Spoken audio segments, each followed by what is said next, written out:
Eu sou a Marina Tânia Moreira, estudante de Serviço Social da Universidade Federal do Paraná, setor Litoral.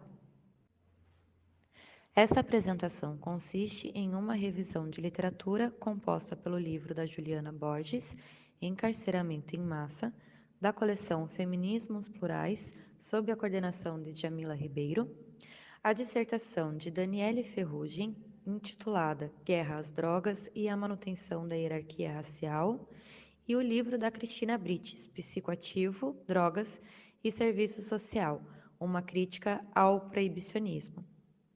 Vale ressaltar já aqui que não iremos utilizar a terminologia drogas, mas sim substâncias psicoativas, ou SPAs. O objetivo dessa apresentação é apontar, por meio da bibliografia já informada, o racismo presente na chamada Guerra às Drogas no Brasil. A guerra às drogas é um conjunto de ações governamentais, militarizadas ou não, e o conjunto de leis que tratam sobre o consumo, transporte, venda e produção de psicoativos.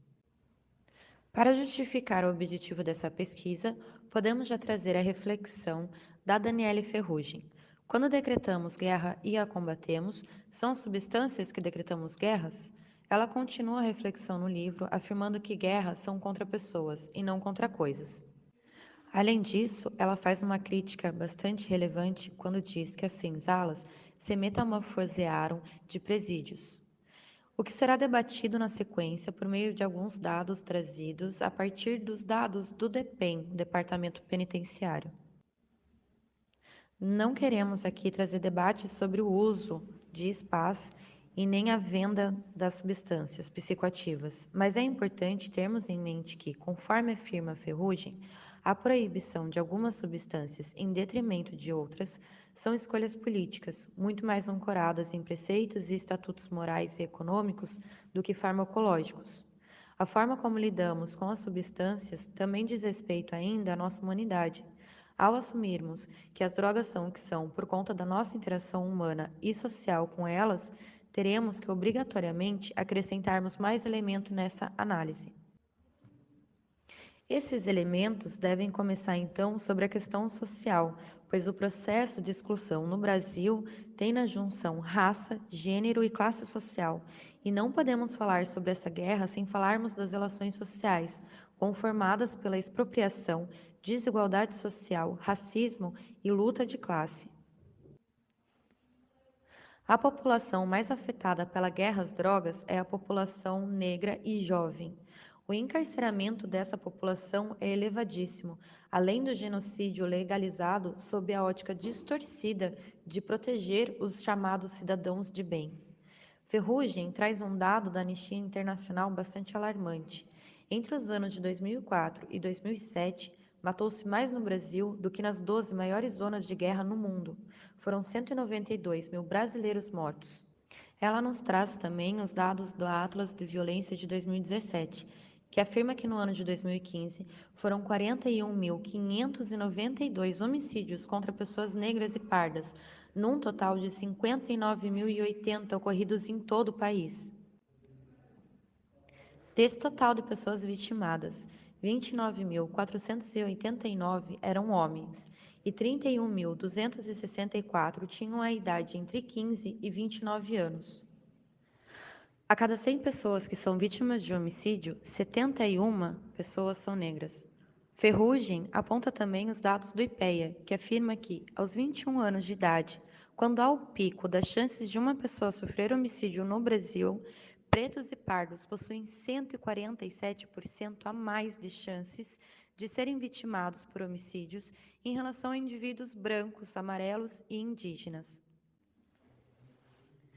A CPI Assassinato de Jovens conclui que o negro é duplamente discriminado no Brasil por sua situação socioeconômica e por sua cor de pele, e assume a expressão genocídio da população negra em 2016. Não é só de morte que o Estado bebe na fonte da guerra às drogas, é também do encarceramento em massa. Vale apontar aqui o que Ferrugem nos mostra acerca da Lei 11.343, que trata da pena no uso das drogas.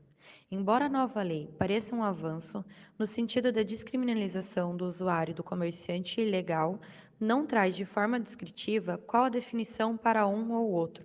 E, embora na política refira que há que se reconhecer a diferença entre usuários e traficante, a Lei 11.343 segue tratando com pena o uso de drogas.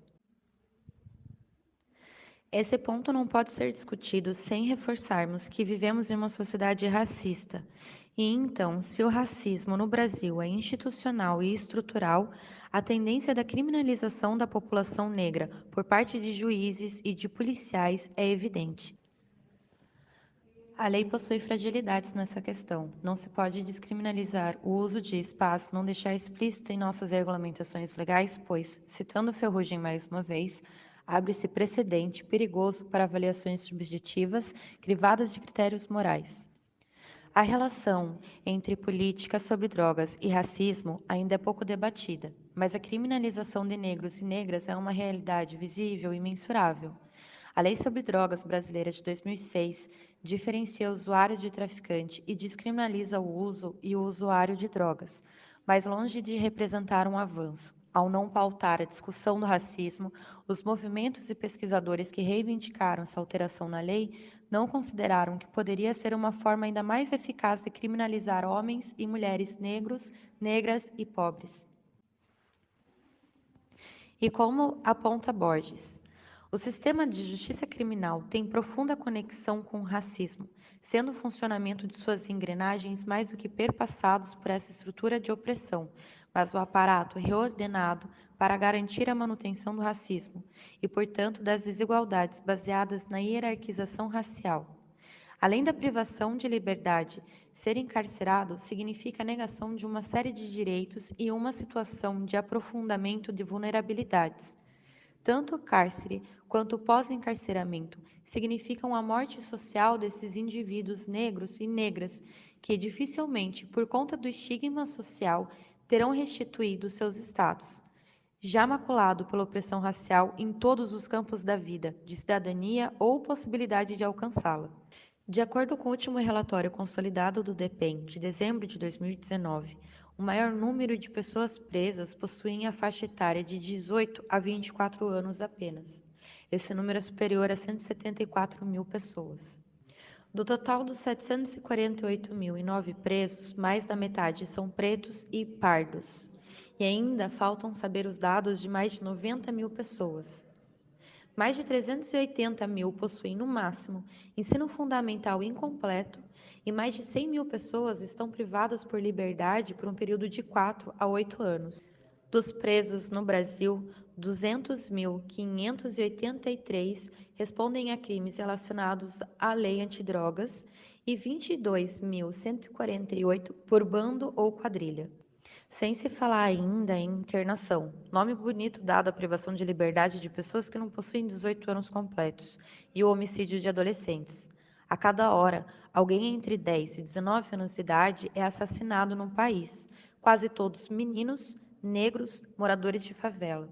O uso e a comercialização das spas ainda banhado de tanto tabu, ética e moralidade que constrói em sua volta um muro anti-debate e muitas subnotificações, pois a máxima bandido bom é bandido morto ainda é constante por aqui, e a criminalização da pobreza e da negritude fantasia esses bandidos de negros e pobres.